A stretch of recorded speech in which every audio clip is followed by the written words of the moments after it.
이번에 실제로 증시가 한번 무너졌었잖아요. 무너졌을 때 외인들이 급락하자마자 바닥에서 그냥 확 쓸어간 게 몇 개 있어요. 바닥에서 쓸어간 게.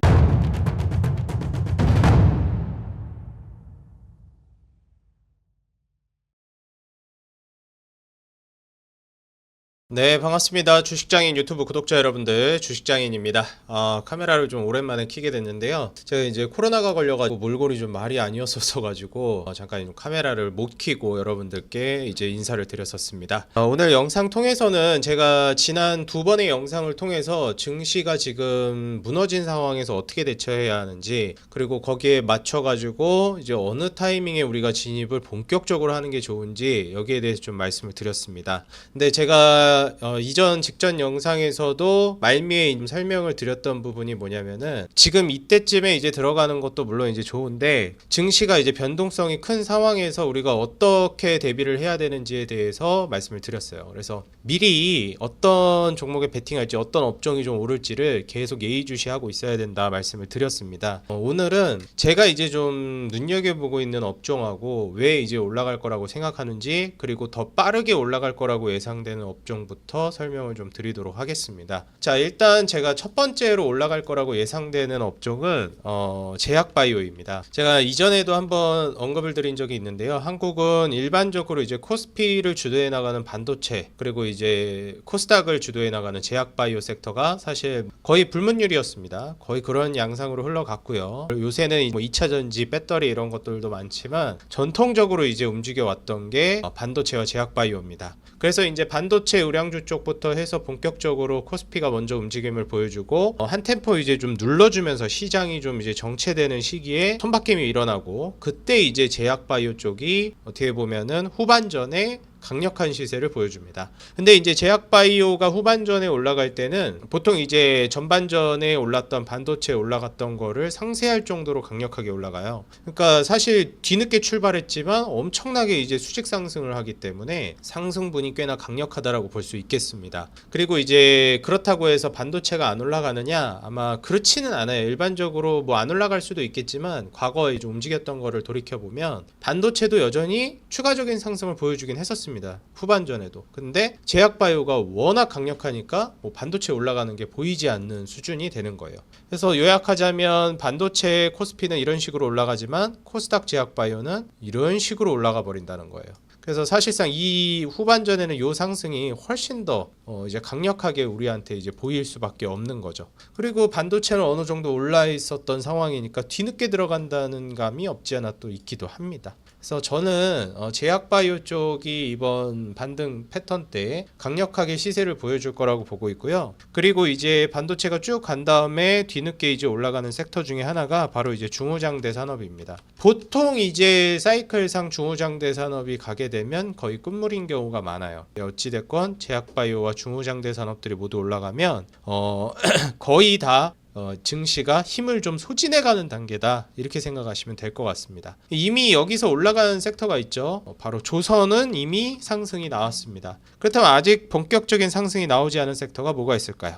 건설기계 쪽이 있습니다. 이거는 뭐 건설도 마찬가지고요. 그리고 건자재 관련된 종목인 뭐 시멘트라든지 페인트 이런 종목들이 있습니다. 그래서 이런 쪽이 아직 올라가지 못했고요. 이거는 이제 뭐 우크라이나 재건이라든지 뭐 이제 휴전 양상으로 좀 진행이 되고 본격적으로 이제 평화 무드가 조성이 되면 그때부터 저는 이제 이쪽이 움직일 거라고 보고 있어요. 그리고 대표적으로 이제 그런 전쟁, 뭐 휴전, 재건 이런 거를 제외하고서라도 사이클상 항상 움직여왔던 사이클 산업, 그 중에 중후장대 산업이 하나 있습니다. 언제나 잘 나가고 뭐 실적 잘 내는데 그럼에도 불구하고 되게 못 가고 늦게 올라가는 섹터죠. 바로 자동차입니다. 그래서 이제 자동차 쪽이 저는 아직 못 가고 있는 양상을 보이고 있다고 생각을 해서 분명히 뒤늦게 저는 갈 거라고 보고 있습니다. 그래서 자동차 쪽을 여러분들이 같이 보시면 좋을 것 같아요. 그리고 이제 제약바이오 쪽에서는 또 나뉠 수가 있는데, 저는 하나만 꼽아봐라, 우리가 지금 이제 반등장 때 올라갈 만한 거를 노릴 때 하나만 골라봐라 라고 하면 제약바이오를 저는 꼽을 것 같고요. 제약바이오 중에서 그러면은 뭘 보는 게 좋겠느냐? 저는 역시나 이제 지금 미중무역전쟁의 연장선상이 반도체부터 시작을 해서 이제 제약바이오까지 넘어오고 있다라고 보고 있거든요. 이미 뭐 반도체 쪽이나 일반적인 제조업 쪽에서는 굉장히 많이 이루어지고 있었고, 그 다음에 이루어지고 있는 게 제약 바이오 쪽이라고 보고 있습니다. 뭐 자동차, 반도체, 뭐 갖가지 곳에서 이제 무역 전쟁이라든지 중국 견제가 이루어졌었는데 이게 내려오다 이제 제약 바이오까지 내려온 단계예요. 그래서 생물보안법이 사실상 이게 중국을 겨냥한 거라고 보는 게 맞습니다. 그래서 생물보안법 이슈 때문에 결국 CDMO 관련된 기업들이 반사 이익을 볼 가능성이 굉장히 높아요. 그래서 생물보안법으로 인해서 중국이 담당하고 있던 CDMO 사업을 주변 다른 기업들이 중국 이외의 기업들이 담당을 할 가능성이 높고 전 세계적으로 이 CDMO로 유명한 기업이 뭐 여러분들도 아시겠지만 자랑스러운 한국의 기업이 있습니다. 바로 삼성바이오로직스가 있고요. 그 다음에 아무래도 이제 중소 CDMO 기업들도 수혜를 받을 가능성이 높아지다 보니까 뭐 바이넥스라든지 마이크로 디지털이라든지 혹은 ST팜이라든지 뭐 이런 종목들이 좀 수혜를 받을 수 있겠다 하면서 떠오르고 있습니다. 근데 뭐 뭐니 해도 제가 봤을 때는 삼성바이오로직스가 대표적인 종목이라고 생각이 들어요. 그래서 우리 투자자 여러분들이 투자를 고려한다라고 하면 이번 생물보안법 CDMO 뿐만이 아니라 제약바이오 씬에 있어서 이번에 또 올라갈 때 대표적인 삼성전자 SK하이닉스급의 종목이 제약바이오로 넘어오게 되면 삼성바이오로직스 셀트리온이거든요. 그래서 삼성바이오로직스 여러분들이 꼭 눈여겨보시면 좋겠다 말씀을 드리고요. 그리고 이제 뭐 비만 치료제나 이런 쪽이 워낙에 핫하긴 한데 사실 비만 치료제 같은 경우에는 요새 뭐 종목 많잖아요. 펩트론도 있고 뭐 종목들 많은데 저는 아직까지는 좀 애매하더라고요. 차라리 뭐 저는 원래 한미약품을 보고 있었는데 이게 좀 지금 뭐 더딘 상황이어가지고 추세가 살아난 것도 아니고 그래서 저는 좀 애매하게 보고 있습니다. 지금 그렇다고 해서 뭐 한미약품이 이 비만약 치료제 이제 대장주라고 보기도 좀 애매한 상황이고요. 그래서 저는 좀 뭘 봤으면 좋겠냐면 어떤 제약바이오 간의 항암 치료제 시장은 꼭 움직임이 나옵니다. 그래서 항체약물 접합체라는 이번에 항암 치료에 있어서 최신 버전 기술이라고 보시면 돼요. 우리가 뭐 1세대 항암, 2세대, 3세대 막 이렇게 넘어오는데 원래 이제 뭐 약물 가지고 하는 거 하다가 뭐 표적 항암, 면역 항암 이렇게 점점 이제 기술들이 계속 나오거든요. 항체약물 접합체라고 해서 이게 좀 어렵다 하시는 분들이 있기 때문에 간단하게 제가 짧게 설명을 드리자면 링커라고 있어요. 링크라고 우리가 영어 단어가 연결시키는 걸 링크라고 하잖아요. 근데 이거 링커 연결시켜주는 그 링커가 있습니다. 그 링커가 이제 약물이랑 그 다음에 우리가 항체라고 부르죠. 그거랑 이제 연결을 시켜주고 이래요. 그래서 요게 이제 몸 안에서 떠다니다가 요 기술력이 우리가 이제 피 속에서 돌아다닐 때는 작동을 안 하다가 이제 딱 그 암세포 있는 데로 가가지고 거기서 딱 붙어서 거기서 활성화가 됩니다. 그래서 요런 이제 기술력이 이 링커 기술력이 굉장히 중요하다라고 떠오르고 있는 단계고 그리고 이 기술력 자체가 최신 버전 기술력이다 보니까 항암씬에 있어서 지금 굉장히 핫합니다. 그래서 항체랑 약물을 접합시킨다는 거예요. 그래서 항체라는 게 결국 이제 그거잖아요. 항원이라는 게 결국 병균이죠. 암이죠. 쉽게 말해서. 그래서 항원이라는 암세포 쪽으로 이제 항체가 가서 붙는데 항체랑 약물이랑 이게 링크로 이제 접합이 되어 있었다 보니까 요게 가서 암에 가서 붙으면 약물이 활성화돼서 암을 죽이는 겁니다. 그래서 요 항체약물 접합체라는 ADC가 지금 굉장히 중요한 씬으로 떠오르고 있는데 이게 세계적으로도 그렇고 지금 원래 한국에서 기술력이 굉장히 좋은 기업이 레고캠바이오라고 있었어요. 근데 이게 제가 알기로는 레고잖아요. 앞에 이름이. 그래서 레고 쪽에서 뭐 소송이 들어왔대나 그런 얘기를 그렇게 들었거든요. 뭐 중요한 얘기는 아닌데 그래서 사명을 바꿨습니다. 원래 레고캠바이오였는데 리가캠바이오로 바뀌었습니다. 어찌됐건 리가캠바이오의 기술력은 좋은데 이제 쩐이 좀 딸리고 있는 상황이었어요. 그런데 이게 사실 제약바이오가 자본을 엄청 투입해야 되는 산업이거든요. 그래서 지금 리가캠바이오가 좀 돈이 부족한 상황이었는데 부족한 건 아니었습니다. 근데 좀 더 있으면 좋았겠다 싶었는데 여기서 바로 쩐주가 등장을 하죠. 그래서 리가캠바이오가 이제 보시게 되면은 신고가 쓰면서 이제 날아가고 있어요. 보시면 여기에 오리온 코프 리미티드라고 되어 있는데 오리온이 갑자기 오리온이라고 하면 저희 뭐 과자 사 먹고 슈퍼 가가지고 사 먹던 그 오리온인데 갑자기 제약바이오 쪽에 진입을 하게 됐습니다. 근데 이게 되게 도움이 되는 게 뭐냐면은 얘가 이제 가용할 수 있는 돈이 거의 뭐 한 2조 가까이 원래 보유하고 있던 돈이랑 오리온 쪽에서 이제 들어온 거랑 해서 ADC 쪽에다가 이제 마일스톤 받을 것도 있고 그 다음에 파이프라인을 이제 확장하고 그거를 연구 개발하는 비용을 감당할 수가 있게 됐습니다. 있어요. 그래서 뭐 올해가 중요한 게 아니라 이제 내년 내후년으로 가면서 계속해서 이제 성장성이 늘어날 걸로 기대되는 만큼 단연코 지금 상황에서 ADC 대장이라고 하면은 저는 리가켄바이오가 대표적이라고 봅니다.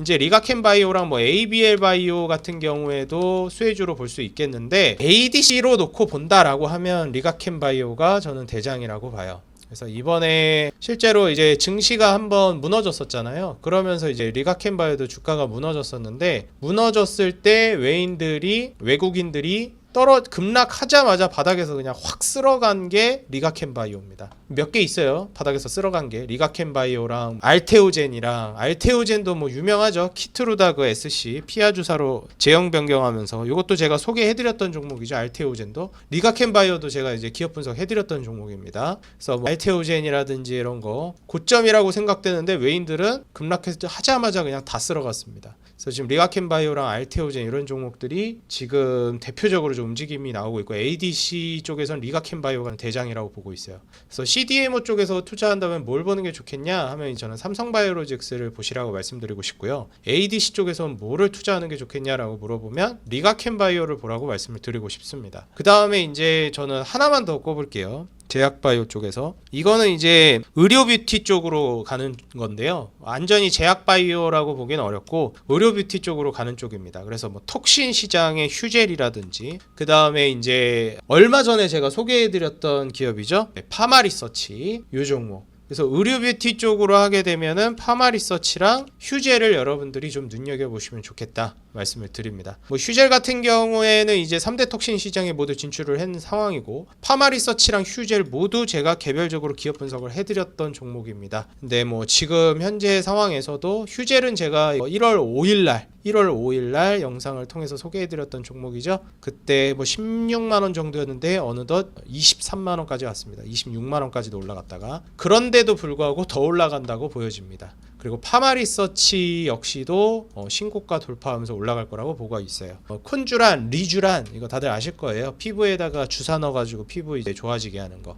그 이제 리주란이 원정을 와서까지도 이제 맡고 있는 제품입니다. 그래서 지금 파마리서치라든지 휴젤, 지금 본다면 저는 이제 파마리서치가 좀 더 매력적으로 보여져요. 기술적으로 차트를 봤을 때는. 그래서 어찌 됐건 생물보안법의 삼성바이오로직스, ADC 항체약물 접합체 리가켄바이오, 의료뷰티의 휴젤 파마리서치, 이렇게 여러분들이 제약바이오 그리고 의료뷰티까지 해서 좀 주목해 보시면 좋겠다 말씀을 드리고요. 자동차는 뭐 역시나 여러분들이 좀 이제 보실 만한 게 딱 정해져 있습니다. 사실 이거는 뭐 너무 당연한 소리라서 좀 여러분들이 뭐라 하실 수도 있는데, 자동차 쪽은 저는 딱 이것만 봤으면 좋겠어요. 뭐냐면은 제가 이제 1순위로 생각하는 건 이겁니다. 제약바이오, 의료뷰티, 여기가 이제 가장 핫할 거라고 보고 있고요. 그 다음으로 이제 볼만한 게 자동차인데, 뭐 지루하시겠지만 어쩔 수 없습니다. 한국에서 현대차, 기아를 보셔야 됩니다. 그럼 이제 너무 그거는 지루하다, 수익 날 건 알겠는데 지루하다 생각하실 수 있어요. 현대차, 기아가 최근에 이제 올라가는 척하다 다시 좀 이제 조정을 받았거든요. 그래서 충분히 저는 뭐 실적 기반으로 해서 올라갈 거라고 보고 있어서 요번 이제 하락을 좀 노려보시는 게 좋을 것 같다라고 예상이 되고 있고, 그리고 여기서 이제 여러분들이 좀 볼만한 게 뭐냐면은 현대오토에버라는 종목을 좀 주목해 보시면 좋을 것 같습니다. 현대오토에버가 이제 상장한 지도 그리 오래되지 않았습니다. 19년도에 상장을 한 이후에 한 해도 빠짐없이 꾸준히 성장하고 있어요. 그래서 지금 현대차 그룹에서 가장 효자 노릇을 하고 있는 게 현대오토에버입니다. 뭐 하는 기업이냐? 자율주행 관련해서도 이제 수혜를 받을 종목이고, 소프트웨어, 자동차에 들어가는 소프트웨어입니다. 우리가 일반적으로 이제 자동차에 탑승을 하면 요새는 거의 다 전자화가 되잖아요. 그래서 이제 디스플레이 쪽에서 우리가 뭐 공조장치나 뭐 각종 옵션이나 이런 거 세팅도 다 디스플레이를 통해서 전자화가 돼서 그걸 가지고 합니다. 내비게이션 같은 경우도 마찬가지고요. 이런 것들을 진행을 해주는 소프트웨어, 차량용 소프트웨어를 담당해주는 게 현대오토에버예요. 근데 그 뭐 차량용 소프트웨어 그거 중요한가 생각하시겠지만, 이 차량용 소프트웨어를 통해서 나중에 내비게이션, 그 다음에 뭐 음악 틀고 블루투스, 그 다음에 뭐 자율주행까지도 거기에서 연동이 돼가지고 움직이는 거기 때문에 전기차 세대로 넘어가고, 그 다음에 자동차가 점점 전자화된다라는 거를 우리가 이제 인지를 한다면은 현대오토에버가 충분히 미래 성장성이 있는 섹터의 종목이다 생각을 하시면 될 것 같아요. 현대차 그룹에서 이제 미래를 보고 투자하고 있는 그런 종목 기업이니만큼 현대오토에버가 저는 자율주행 이슈라든지 그 다음에 소프트웨어 이슈를 타고 앞으로도 실적이 계속 우상향할 거라고 보고 있습니다. 그래서 현대차 기아가 좀 지루하다 생각하시는 분들은 현대오토에버 꼭 한번 주목해 보시기 바라겠습니다. 좀 요거를 탑픽으로 한번 꼽아드리고 싶어요. 자동차 쪽에서는 정말 괜찮게 보고 있거든요. 그래서 자동차 쪽에서는 요거 한번 새롭게 보시고, 조선은 뭐 없냐 생각하실 수 있는데 사실 조선은 이미 많이 올랐잖아요. 그래서 저는 이제 와서 들어간다라고 하면은 뭐 오리엔탈 전공이라든지 이런 종목들 여러분들 뭐 보시는 게 좋을 것 같아요. 조선 쪽을 보기보다는. 그래서 오리엔탈 전공 같은 기업도 이제 실적이 계속해서 좀 늘어나고 있는 양상이고, 이제 선박 관련해 가지고 선박용 기계 제품 생산하는 기업입니다. 그래서 지금 이제 LNG 가스전 관련해서라든지 LNG선이라든지 이제 수주가 계속해서 늘어나고 있는 양상인데, 거기서 같이 동반 수혜를 받을 걸로 기대가 되는 종목이에요. 오리엔탈 전공뿐만 아니라 이제 인화 전공이 있는데, 저는 개인적으로 이제 오리엔탈 전공이 좀 더 움직임이 탄력적으로 나와주지 않을까, 그렇게 예상을 하고 있는 상황이에요. 그래서 오리엔탈 전공 한번 여러분들 눈여겨보시면 좋을 것 같습니다. 뭐 시멘트 같은 경우에는 종목이 그렇게 많진 않죠. 뭐 한일 시멘트라든지 그 다음에 뭐 한일 홀딩스 뭐 이런 기업들이 있고, 페인트도 노루 홀딩스나 이런 쪽 여러분들이 좀 보시면 좋을 것 같습니다. 건설은 저는 지금 HDC랑 HDC 현대산업개발 그리고 GS건설 이 세 개를 보고 있습니다. 그래서 건설 쪽은 사실 제가 지금 현재 보고 있는 거는 여기까지예요. HDC 그룹, 그 다음에 GS 건설, 여기까지만 보고 있습니다. 건설기계 쪽은 사실 두산바켓이 원래 대장인데, 뭐 최근에 말이 많죠. 두산바켓, 두산로보틱스랑 합병한다고 해가지고 굉장히 말이 많은데, 그거 관련해서도 말씀을 드리자면 건설기계 쪽 사업을 이제 진행하던 게 로봇 쪽으로 많이 넘어가게 되거든요. 왜냐면 건설기계도 다 이렇게 기계 쪽 이렇게 팔 막 이렇게 움직이고 이런 거거든요. 그러다 보니까 건설기계 쪽에서 로봇으로 넘어가는 사업부도 굉장히 많습니다. 지금 현재 두산바켓 건설기계랑 두산로보틱스 로봇이 합병이 되잖아요. 저는 지금 기존 주주분들은 조금 짜증난다 열받는다 하시는 분들이 계시는데, 일단 만약에 합병이 되면, 합병되고 나서는 저는 투자할 가치가 굉장히 높다라고 보고 있습니다. 그래서 두산로보틱스는 만약에 합병이 되면 저는 투자를 한번 해보시는 게 좋을 것 같다고 말씀을 드리고 싶어요. 그리고 레인보우 로보틱스 뭐 대표적인 종목이죠. 그래서 이런 종목들을 한번 좀 주목해 보시면 좋을 것 같다 말씀을 드리고, 하이젠, RNM 이런 종목들 정도 여러분들이 대표적으로 좀 보시면 좋을 것 같아요. 저는 뭐 두산로보틱스랑 레인로보틱스가 역시 대표적으로 대장 역할을 하지 않을까, 이렇게 좀 예상을 하고 있습니다. 그래서 이런 종목들 여러분들 한번 눈여겨보시고요. 사실 저는 이번에 반등이 나올 때 제약바이오가 가장 강력한 강세 흐름을 보여줄 거라고 예상하고 있는 만큼, 제약바이오 신에 있어서 제가 강조드렸던 의료뷰티와 이 제약바이오 종목들 삼바, 리가캠, 휴젤 파마리서치 한번 주목해 보시면 좋을 것 같습니다. 네, 오늘 영상 도움이 됐다 하시는 분들은 좋아요와 응원 댓글 달아주시면 감사하겠고요. 저는 다음 영상에서 더 도움되는 정보, 돈 되는 정보로 돌아오겠습니다. 지금까지 주식장인이었습니다. 감사합니다.